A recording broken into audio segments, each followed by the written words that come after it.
네, 어제 이재명 더불어민주당 대표가 국회에서 교섭단체 연설했는데요. 도와 모든 언론이 앞다투어서 대표 연설문에 대한 해설 기사를 쏟아내고 있습니다. 관련해서 이재명 대표하고 가장 가까운 분으로 알려져 있기도 합니다. 더불어민주당 5선 국회의원이신 정성호 의원님 모시고 교섭단체 연설 분석해 보도록 하겠습니다. 어서 오십시오, 의원님. 네, 안녕하십니까. 굉장히 오랜만에 저희가 뵙습니다. 안 불러주셔서 아닙니다, 의원님. 제가 아니 모시려고 했는데 일정이 안 맞아가지고 예, 잘 못 모셨습니다. 자주 오시면 좋을 것 같습니다. 네, 감사합니다. 예, 그 어제 교섭단체 연설 주요 대목 저희가 편집해 놓은 게 있는데요. 그거 좀 살짝 먼저 보고 그리고 말씀 들어보도록 하겠습니다. 하늘이 놀라고 땅이 진동할 대통령의 친위 군사 쿠데타가 현실이 됐습니다. 국민과 국회에 의해서 주동 세력은 제압됐지만 내란 잔당들의 폭동과 저항이 2달 넘게 계속되며 대한민국의 모든 성취가 일거에 물거품이 될 위기에 처했습니다. 세계가 인정하던 민주주의, 경제, 문화, 국방 강국의 위상은 무너지고 일순간에 눈 떠보니 후진국으로 전락했습니다. 경제를 살리는데 이념이 무슨 소용입니까? 민생 살리는데 색깔이 무슨 의미입니까? 진보 정책이든 보수 정책이든 유용한 처방이라면 총동원합시다. 함께 잘 사는 세상을 위해서 유용하다면 어떤 정책도 다 수용하겠습니다. 먹고 사는 문제를 해결하는 먹사진이즘을 포함해서 모두가 함께 잘 사는 잘사니즘은 새로운 비전으로 제시하고 싶습니다. 네, 어제 굉장히 화제가 되기도 했습니다. 본회의장에 네. 초등학생들도 와 있었다면서요. 네. 예. 그런데 한편에서는 박수가, 한편에서는 또 야유와 반대가 막 터져 나오는데 어제 본회의장 분위기는 좀 어땠습니까? 뭐 평상시와 크게 다를 바는 없었는데요. 비슷했군요. 저는 그 우선까지 하면서 느꼈던 게 최소한 국회의원으로서 기본은 해야 되는 게 아닌가. 최소한의 품격이 필요한데 본회의장을 통해서 국민들이 국회를 보지 않습니까? 그렇습니다. 일반적으로는요. 그런데 거기 방청객들도 있고요. 그런데 어쨌든 자기하고 생각이 다르다고 하더라도 동료 의원들 그리고 제1야당의 당대표가 당의 입장들 또 국정 운영의 방향들에 대한 야당의 의견을 제시한 그런 자리에서 조금 마음에 안 든다고 야유를 놓고 뭐 과음을 치르고 하는 이런 모습은 진짜 없어졌으면 좋겠습니다. 물론 민주당도 그런 면에서는 뭐 여당이나 또는 뭐 대통령과 연설할 때 그런 건 없어져야겠죠. 좀 국민들이 좀 부끄럽습니다.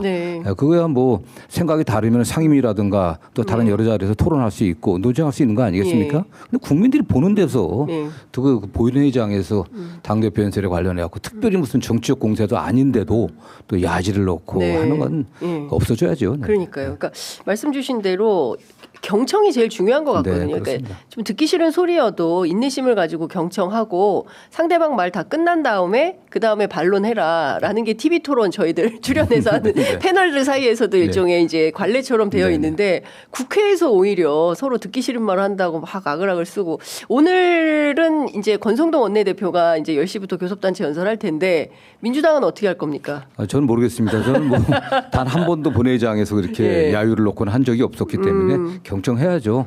여당의 입장은 저렇구나.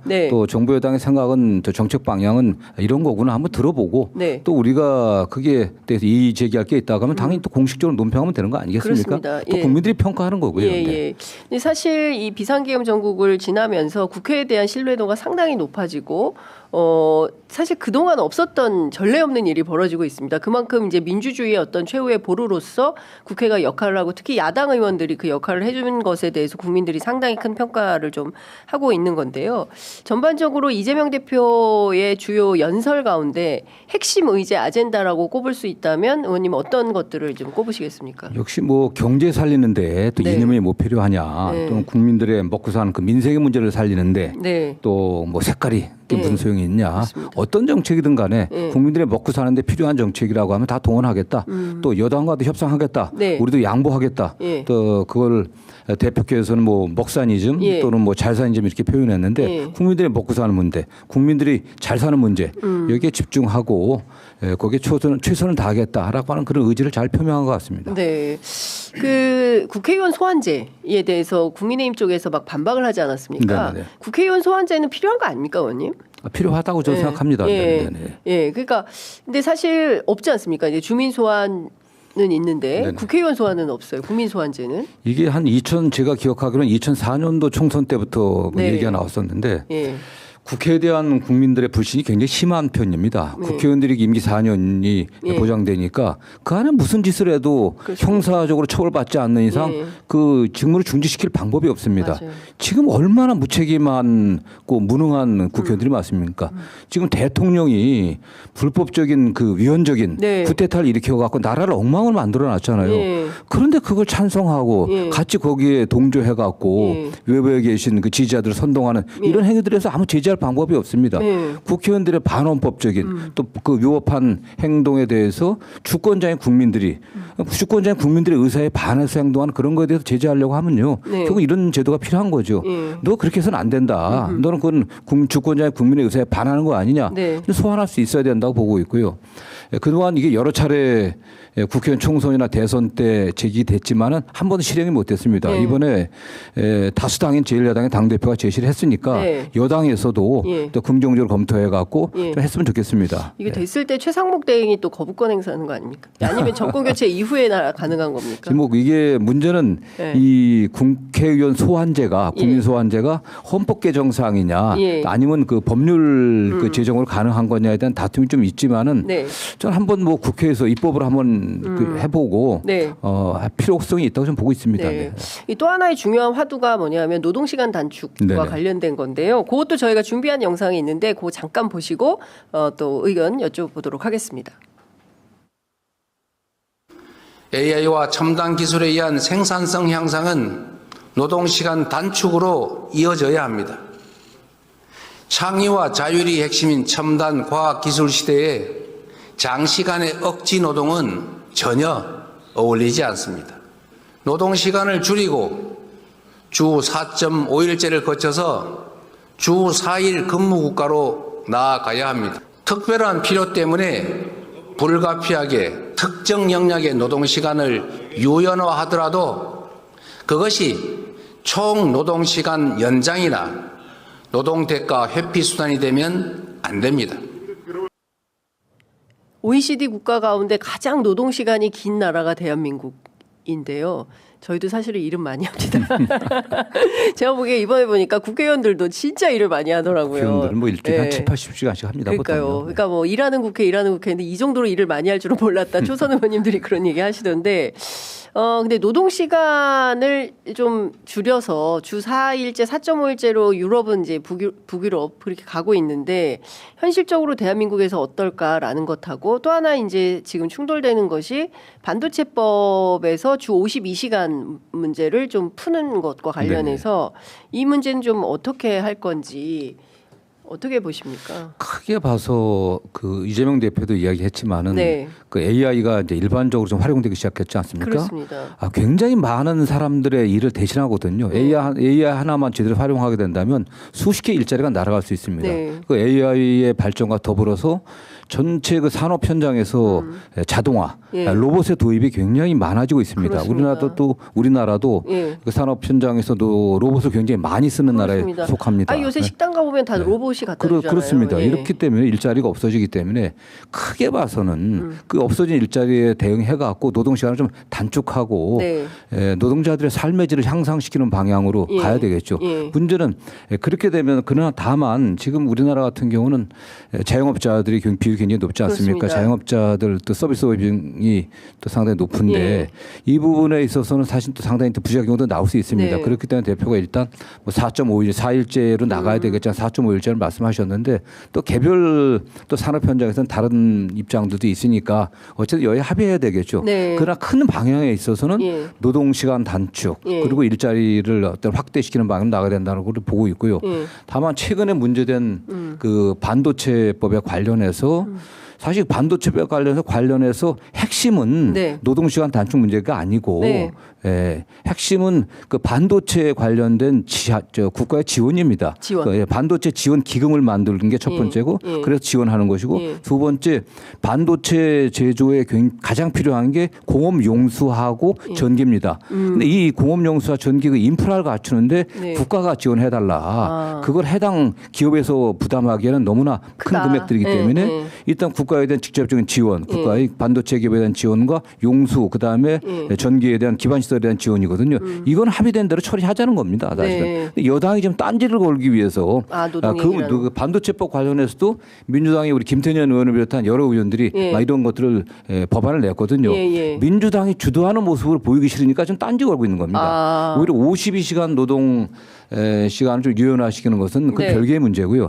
다만 그 부분에 관련해서도 이재명 대표가 어쨌든 그 좀 유연할 필요성이 있다. 어떤 근데 유연할 필요성은 전제 조건이 있습니다. 전체 노동 시간을 연장시켜서는 안 된다. 전체 노동 시간을 연장시켜서는 안 되고 두 번째 노동간에 합의가 돼야 된다. 근데 세 번째 거기에 합당한 대가가 있어야 된다. 이게 노동의 대가를 회피하는 수단으로 돈 더 주지 않고 추가 연장 근로하고 야간 근로했는데 그다음에 휴일 근무 했는데 수당 안 주고 시간만 늘리면 안 되지 않습니까? 그래서 그 세 가지 조건들 총 노동 시간 연장 없고 노사 합의가 돼야 되고 그 다음에 충분한 대가 보상 체계 이거가 동의된 상태에서 하자는 거죠. 다만 그 부분이 지금 논쟁이 되니까 그 부분 빼고서 반도체 지원의 국가의 책임들 이걸 규정한 반도체 부분 통과시키자고 하는 주장이었거든요. 네, 알겠습니다. 의원님 그 어제 문재인 대통령 한겨레 신문하고 인터뷰했는데요. 혹시 네네. 보셨습니까? 네네. 어떻게 읽으셨습니까? 저는 뭐 그런 나름 그동안 여러 가지 고민했던 바들 또 안타까웠던 바는 그런 점들을 솔직하게 말씀한 게 아닌가 저는 생각을 해봅니다. 지금 윤석열 대통령이 국민 어느 누구도 이 5,200만 대한민국 국민 누구도 상상하지 않은 그런 짓을 했거든요. 그렇습니까? 누가 대한민국에서 이 대명천지에서 대통령이 친위 쿠데타를 일으키라는 생각을 했습니까? 이 상황을 보시면서 전임 대통령으로서 이런 안타까운 상황에 대한 책임감들 그런 걸 좀 토로하신 것 같아요. 그 의원님께서 지금 통합을 위해서 이재명 대표가 그러니까 어제 그 문재인 대통령도 이제 통합을 강조를 했고 또 얼마 전 인터뷰에서 통합을 위해서 친문 영입을 하고 있다. 오늘 또 뉴스공장에서도 뭐 경쟁은 필요하지만 다 함께 일을 해야 되는 거 아니냐 이제 이런 메시지를 이재명 대표도 발표를 했는데요. 당 밖에서 누구를 만나고 계십니까? 친문? 저는 뭐 개인적으로는 그 문재인 정부 때 일했던 분들 이렇게 뭐 통화도 하고 그러고 있습니다. 통화를 하면서 다만 이제 대표가 제가 알기로는 뭐 다양하게 좀 만나가고 있는 것 같아요. 뭐 일부 알려진 것 최근에 조윤재 전 주미대사 또 금통위원도 지내셨죠. 문재인 정부 때. 그래서 뭐 그분도 만나서 이야기도 듣고 그게 뭐 아직 공개할 사항은 아닌 것 같지만 저도 좀 여러분들한테 연락을 좀 하고 있고요. 그리고 뭐 그런 노력도 필요하고 다만 중요한 게 어쨌든 상황이식인 것 같아요. 다 함께 가는 건 당연히 필요합니다. 그러나 지금 현재 상황이 윤석열 대통령이 상상할 수 없는 추위에 내란 쿠데타를 일으켜 갖고서 그러고 나서도 법적 정치적 책임을 진다고 했는데 남을 나라에 오히려 정당화하고 있습니다. 그러니까요. 개혁이 필요했다. 이거 계몽이었다라고 하는 뭐 어떤 분의 주장에 동조하고 있고 오히려 탄핵을 탄핵을 반대하고 계엄 내란을 갖다 정당화하는 그런 행태들 보여주고 있지 않습니까? 그렇기 때문에 이런 상황에서 빨리 윤석열 대통령에 대한 사법 절차, 형사 재판 빨리 제대로 진행될 수 있게 우리가 촉구하고 헌법재판소의 심판이 빨리 끝나야 되지 않겠습니까? 지금 윤석열 대통령의 탄핵으로 인해 가고 국정이 굉장히 불안정하고 불확실합니다. 그렇습니다. 지금 트럼프 취임 이후에 지금 우리 최상무 권한대행은 전화 통화도 못했다는 거 아니겠습니까? 대통령이 있었다면 이렇게 안 됐겠죠. 이 상황을 누가 만들었습니까? 이게 민주당이 만든 게 아니에요. 윤석열 대통령이 만든 겁니다. 군대 동원해 갖고 국회 점거하려고 했던 거고 다 드러나고 있는데 지금 오리발 내밀고 있어요. 난 책임 없다. 부하들이 뭐 알아서 한 거다. 이해를 못했다. 온갖 변명과 궤변을 늘어놓고 있는데 이걸 종료시켜야 됩니다. 그런데 당내에서 제가 보기엔 작은 문제들입니다. 민주정당에서 다양한 의견을 내는 건 가능하지 않겠습니까? 그런데 지금 그런 목소리들 오히려 일부 보수 언론이라든가 또는 반대 측에 의해 갖고서 악용되는 거죠. 그런 염려들을 저도 좀 하고 있습니다.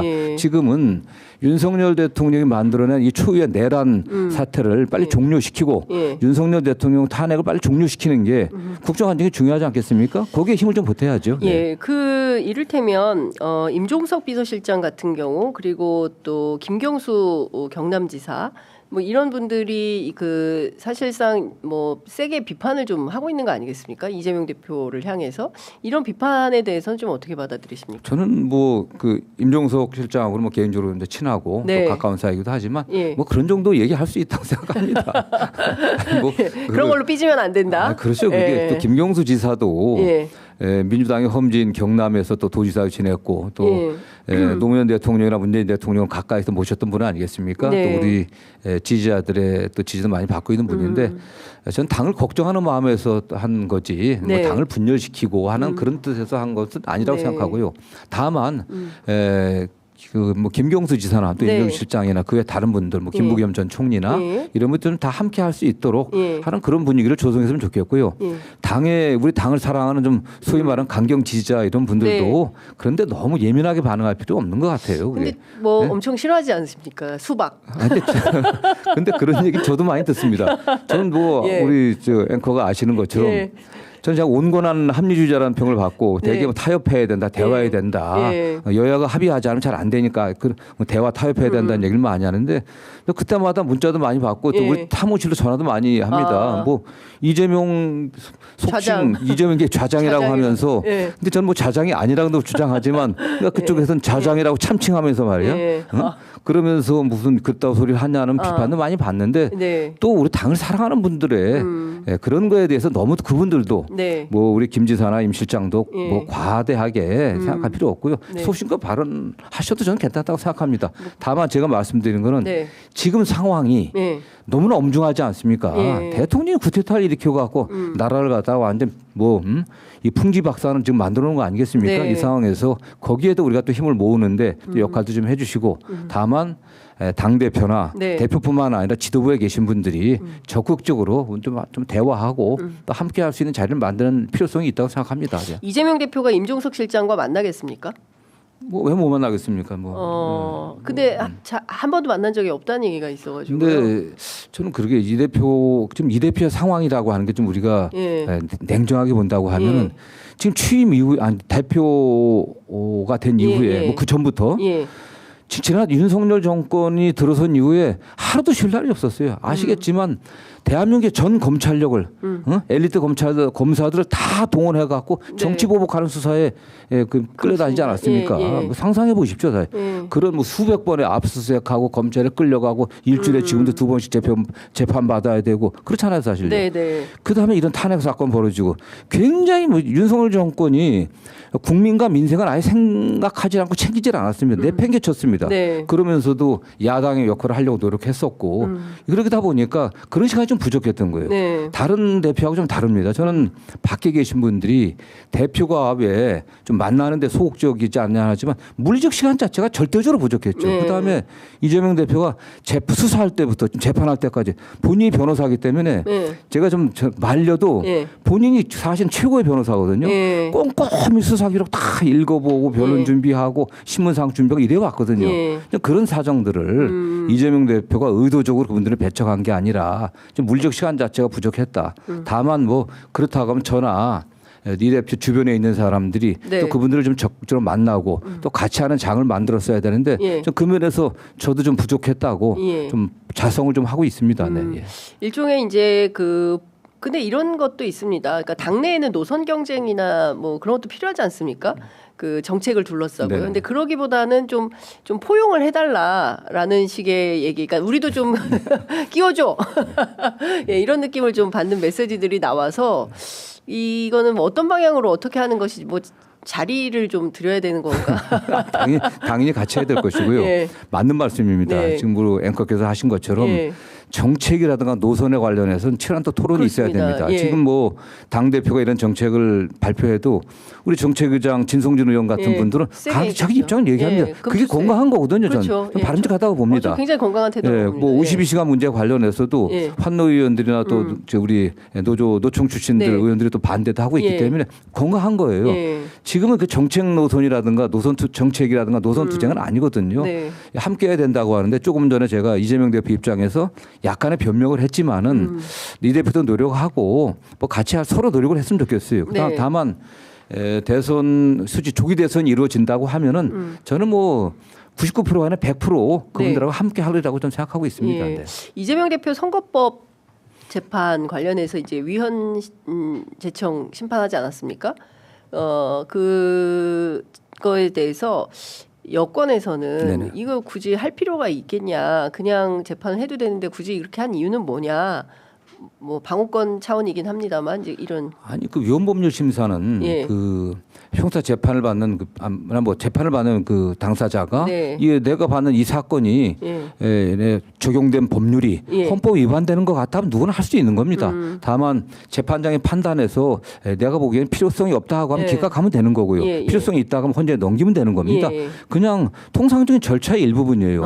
아니 저는 여당에서 그걸 갖고 무슨 뭐 이재명 대표나 이재명 측에서 뭐 재판 지연하려고 한다고 예. 하지만 하지만 윤석열 대통령이 어떻게 했나 한번 생각해 보십시오. 그러니까요. 그게 예. 온 정말 법을 좀 안다고 해갖고 속칭 뭐 법꾸라지 같은 라고는 소리까지 듣지 않습니까? 네. 온갖 법적 잔기술 동원해갖고 얼마나 많은 걸 했습니까? 예. 뭐 영장에 대해서도 뭐 예. 이의 신청을 하고 다 동원하고 있는 겁니다 지금. 네, 네. 법적 또는 법 외적인 수단들 그런 분들이 이재명 대표가 합법적으로 된 단지 뭐 위헌 그 보장된 권리 네. 아니겠습니까? 예. 그거 위헌법률 심판 그다음에 그것 때문에 뭐 재판이 지연되기를 합니까? 뭐가 됩니까 사실은 위헌법률 심판을 갖다가 담당 판사가 정말 위헌이라고 판단하면 당연히 해야 되는 거고요. 네, 네. 그렇지 않다고 하면 네. 재판 진행 지연에 아무 관계가 없는 거예요. 네. 네.